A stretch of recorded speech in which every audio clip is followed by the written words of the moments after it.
वकील साहब के घर की सबसे बड़ी बिटिया, जिन्हें मैं जिज्जी कहकर बुलाया करती थी, घर के हर काम में हुनरमंद, चाहे वो सिलाई कढ़ाई बुनाई हो या स्वादिष्ट भोजन बनाने की कला।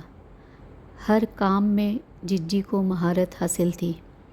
देखने में सुंदर, काम में सुघड़, पढ़ाई में भी अव्वल रहने वाली जिज्जी मेरे घर के ऊपरी तल पर रहा करती थी। मैं उनसे उम्र में काफ़ी छोटी थी, फिर भी जब भी मैं विद्यालय से घर आती तो खाना खाने के बाद दौड़ लगाकर उनके पास चली जाती। उस समय वे कोई उपन्यास या पत्रिका पढ़ती रहती थी। मुझे सामने देखकर बोलती, आ गई खबरीलाल, आओ बैठो। मुझे कहानियाँ सुनने का खूब शौक़ हुआ करता था। मैं हमेशा उनसे पढ़ी गई कहानियों को सुनाने का आग्रह करती थी। कभी फुर्सत में हो तो सुना भी देती थी। एक बार उन्होंने मुझसे कहा कि कहानियों की दुनिया एक काल्पनिक दुनिया होती है, जीवन की सच्चाई इन सब से अलग होती है। तो मैंने कहा कि समाज में जो होता है लिखने वाले तो वही लिखते हैं। तो जिज्जी ने कहा, पता नहीं। और फिर बात आई गई हो गई। मैं 7वीं कक्षा में पढ़ती थी जब उनका ब्याह कर दिया गया, क्योंकि 4 दिनों के बाद पग फेरे के लिए जिज्जी को मायके आना था, इसलिए मुझे भी उनके साथ भेज दिया गया, शायद ये सोचकर कि नए घर में जिज्जी को कुछ मानसिक संबल मिल जाए। पहला दिन तो रिश्तेदारों की भीड़ भाड़ में कुछ समझ में ना आया कि कहाँ बैठना है, क्या करना है। बस किसी तरह पहला दिन बीता। दूसरे दिन जब रिश्तेदार विदा हो गए और केवल जिज्जी के ससुराल वाले ही घर में शेष रह गए, तब गहने कपड़ों का विश्लेषण का दौर शुरू हुआ। जिज्जी के ससुराल में सास ससुर, 4 ननदें और 2 देवर थे। जीजा जी घर के सबसे बड़े लड़के थे, जो ईटानगर में सरकारी नौकरी में थे। 4 दिनों के बाद जिज्जी घर आ गई और जीजा जी अपने घर 10 दिन और रहकर ईटानगर वापस अपनी नौकरी पर चले गए। उनके वापस जाते ही जिज्जी को ससुराल बुला लिया गया। ससुराल पहुंचते ही जिज्जी को घर का सारा काम 4 बजे भोर से लेकर रात के 10 बजे तक मशीन की तरह करना पड़ता था। ऊपर से बोनस में खरी खोटी भी सुननी पड़ती थी। दहेज के लालची ससुराल वालों को मानो मुफ्त की नौकरानी ही मिल गई थी, जिसका काम था मुंह बंद करके पूरे घर की फरमाइशों पर खरा उतरना। 4 बजे की जगह यदि 5 बजे जिज्जी सोकर उठें तो उनका चरित्र चित्रण अनेक अलंकार युक्त उपमानों से कर दिया जाता था। उनका रोज़ का नियम था 4 बजे भोर में उठकर बड़े बड़े पीतल के 4-5 हंडे और गगरे को चमकाकर उसमें पानी भर के दिन भर के लिए घर भर के पानी पीने की व्यवस्था करनी होती थी, क्योंकि सुबह 2 घंटे ही नल से पानी आता था, जिससे दिन भर के लिए पानी भरना होता था। इसके बाद चाहे जितनी भी ठंड हो, उसी समय नहाना होता था, क्योंकि घर की बहू बिना नहाए चूल्हा नहीं जला सकती। बाकी घर के सदस्य चाहे ना नहाएं तो भी कोई बात नहीं। सुबह इतना सब कुछ निपटाने, पूजा करने के बाद 6 बजे से चाय और नाश्ते बनाने का दौर शुरू होता था, क्योंकि सास ससुर तो 6 बजे सुबह उठ जाते थे और चारों नंदों और दोनों देवरों का 8 बजे तक टिफ़िन भी तैयार करके देना होता था। क्योंकि उनमें से 2 छोटी नंदें 10वीं और 12वीं में पढ़ती थीं और 2 बड़ी नंदें कॉलेज जाती थीं, तथा दोनों देवर भी अपनी पढ़ाई के अंतिम साल में कॉलेज में ही थे। सुबह 10 बजे ससुर जी भी अपने विद्यालय चले जाते थे, जो प्रधानाचार्य थे। सबके जाने के बाद घर में जिज्जी राहत की सांस लेकर अपना नाश्ता और चाय लेकर बैठती। तभी सासू माँ के नहाने का समय हो जाता और जिज्जी जैसे ही चाय का पहला घूंट पीने के लिए कप को हाथ में लेती, सासू माँ की चिल्लाती हुई आवाज़ आती, अरे सो गई क्या? नहाने के लिए कुएं से पानी कौन निकालेगा री? उनके घर के आंगन में कुआं था, जिसका प्रयोग नहाने और कपड़े धोने के लिए किया जाता था। चाय का कप वैसे ही छोड़कर वो सासू माँ के लिए कुएं से पानी निकालने चली जाती। फिर जब तक लौटती, उनकी चाय भी ठंडी हो चुकी होती थी। खिन्न मन से ठंडी चाय ही गले के नीचे उतार कर दोपहर के खाने की तैयारी में जुट जाती, क्योंकि 2:30 से 3 बजे तक लगभग सारे घर के लोग वापस आ जाते थे, तो पूरे घर का खाना बनाना होता था। ये वो दौर था जब टेलीफोन भी सामान्यतः घरों में नहीं होते थे। चिट्ठी और पत्र ही सहारा होते थे। जीजा जी तो ईटानगर गए तो भूल ही गए कि उन्होंने ब्याह भी किया है और कोई पीछे छूट गया है जिसे साथ लाना था। जिज्जी बड़े धैर्य के साथ उनकी प्रतीक्षा करती रही कि शायद साल बीतते बीतते पतिदेव उन्हें अपने साथ नौकरी पर ले जाएंगे, क्योंकि सासू माँ ने उन्हें यही बताया था कि साल भर यहाँ रहकर घर के रीति रिवाज, व्रत उपवास सीखो, फिर जाना मेरे बेटे के साथ। साल बीतते बीतते जिज्जी का धैर्य जवाब देने लगा, तो उन्होंने एक पत्र अपने पतिदेव को लिखा कि आप घर कब तक आएंगे, मुझे आपके साथ रहने का सुख कब मिलेगा। पत्र तो लिख लिया, लेकिन पत्र को पोस्ट बॉक्स में डाले कौन, क्योंकि जिज्जी का तो घर के बाहर जाना पूर्णतः प्रतिबंधित था। फिर दूसरे दिन जब सारे लोग अपने अपने विद्यालय और कॉलेज चले गए और सासू माँ नहाने में व्यस्त हो गई, तो जिज्जी खिड़की के पास जाकर गली में खेल रहे एक छोटे से बच्चे को बुलाकर बोली, भैया इस पत्र को पोस्ट बॉक्स में डालकर आ जाओगे क्या। बच्चे ने जिज्जी के हाथ से पत्र लिया और खेलता कूदता जाकर पत्र पोस्ट ऑफिस में डाल आया, जो गली के मोड़ पर ही था। करीब 15 दिनों बाद पत्र जैसे ही जीजा जी को मिला, वैसे ही उनका पारा 7वें आसमान पर पहुंच गया और प्रत्युत्तर में उन्होंने जिज्जी को फटकार लगाते हुए अपनी माँ को पत्र लिखा था, जो इस प्रकार था। आदरणीय माता जी प्रणाम। आपके बहू की इतनी हिम्मत कैसे हुई कि वो मुझे पत्र लिखकर ये मांग करे कि मेरे साथ नौकरी पर रहना है। अपनी बहू को ये समझा दीजिए कि अपनी हद में रहे, आप लोगों की सेवा करे और यहाँ मेरे पास आने की ज़रूरत भी न करे। आखिर आप लोगों के लिए भी उनका कोई कर्तव्य है या नहीं। मुझे जब अवकाश मिलेगा तो आ जाऊँगा। पत्र भेजकर मुझ पर अनावश्यक दबाव न बनाया जाए। आपका आज्ञाकारी पुत्र। इस पत्र को पढ़ने के बाद तो पूरे घर में भूचाल ही आ गया। ससुर जी तो धृतराष्ट्र के ही साक्षात अवतार थे और सासू माँ तो न जाने कितने जन्मों का बदला लेने के लिए हरदम कमर कसे रहती थी। पत्र को हाथों में नचा नचा कर चिल्ला रही थी, अरे कुलच्छनी, ये सिखाया है तेरी माँ ने। प्रेम पत्र भेजते हुए शर्म ना आई। कैसी बेशरम औलाद पैदा करी तेरी माँ ने। मैंने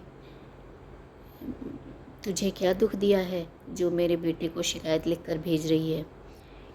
दिन भर पड़ी पड़ी 4 लोगों का अनाज अकेले खाती है और जिस थाली में खाती है उसी में छेद करती है।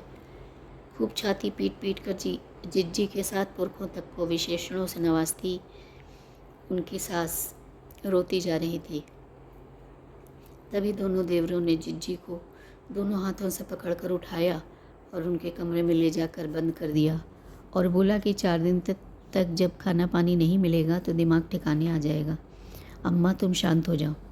अपमान और दुख के कारण जिज्जी पूरी तरह से टूट गई थीं। चौथे दिन जब दरवाज़ा खोला गया तो उन्हें तेज़ बुखार था। भूख प्यास के कारण चेहरा पहचान में नहीं आ रहा था।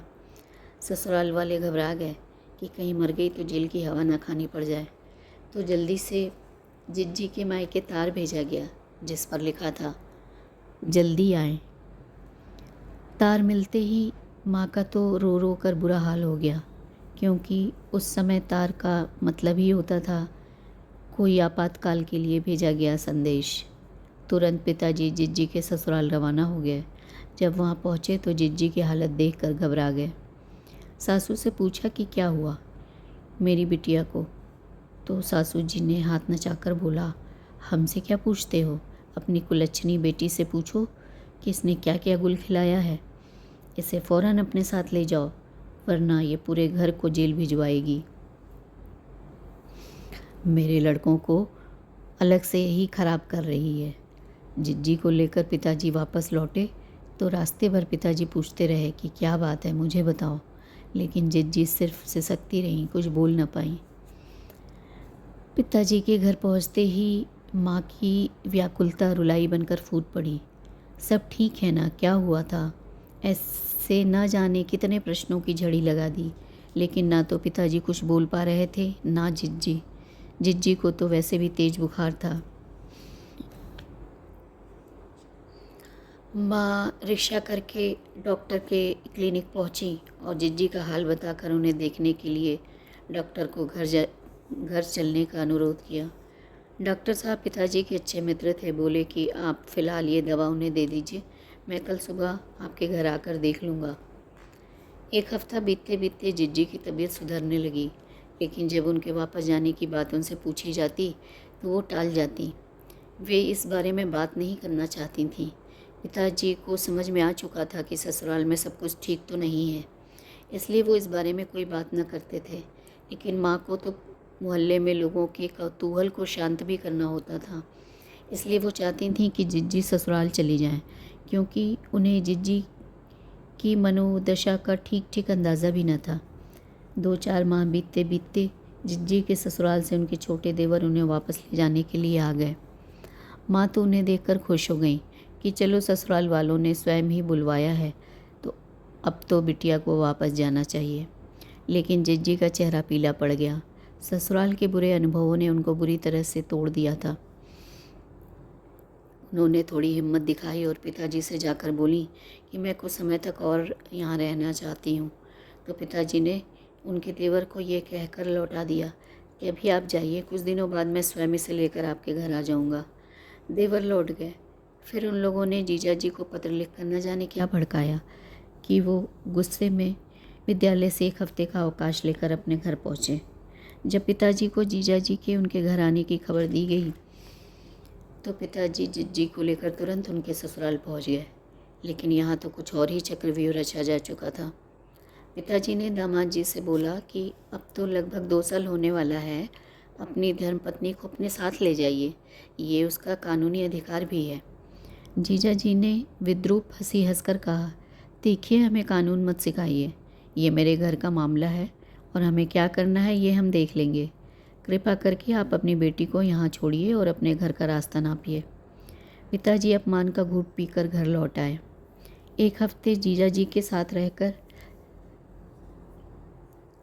जिज्जी फिर वहीं रह गईं। जीजा जी उन्हें फिर अपने घर में अकेला